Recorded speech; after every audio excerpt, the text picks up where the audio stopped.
ایک درویش جنگل میں سفر کر رہا تھا کہ اچانک اسے ایک لولی لنگڑی لومڑی نظر آئی جو بے کس اور بے بسی کی تصویر بنی ایک جھاڑی کے پاس پڑی تھی۔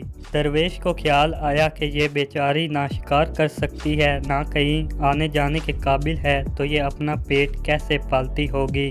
ابھی درویش یہ بات سوچ ہی رہا تھا کہ ایک شیر کسی گدڑ کو منہ میں دبائے ہوئے وہاں آ گیا۔ لومڑی کے بالکل پاس رک کر اس نے اپنے شکار میں سے کچھ کھایا اور باقی وہیں چھوڑ کر چلا گیا۔ اس بچے کچے گوشت سے لومڑی نے اپنا پیٹ بھر لیا۔ درویش نے اسے محض ایک اتفاق سمجھا، لیکن جب دوسرے دن بھی ایسا ہی ہوا تو اسے پکا یقین ہو گیا کہ اس معذور لومڑی کو رزق پہنچانے کا یہ انتظام اللہ پاک کی طرف سے ہے۔ اس نے اپنے دل میں فیصلہ کیا کہ میں بھی آئندہ سے اپنے رزق کے لیے کوئی کوشش نہیں کروں گا۔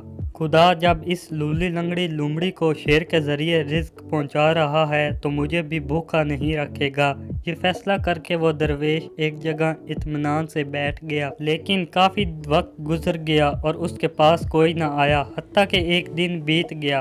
بھوک اور پیاس کی وجہ سے گھبراہٹ پیدا ہوئی اور اسی گھبراہٹ میں اس کے ضمیر نے اسے جھنجھوڑا کہ ایک کم ہمت انسان تو اس لولی لنگڑی لومڑی کی طرح کیوں بننا چاہتا ہے جو دوسروں کی محتاج ہے؟ اس شیر کی طرح کیوں نہیں بنتا جو خود بھی کھاتا ہے اور دوسروں کو بھی کھلاتا ہے؟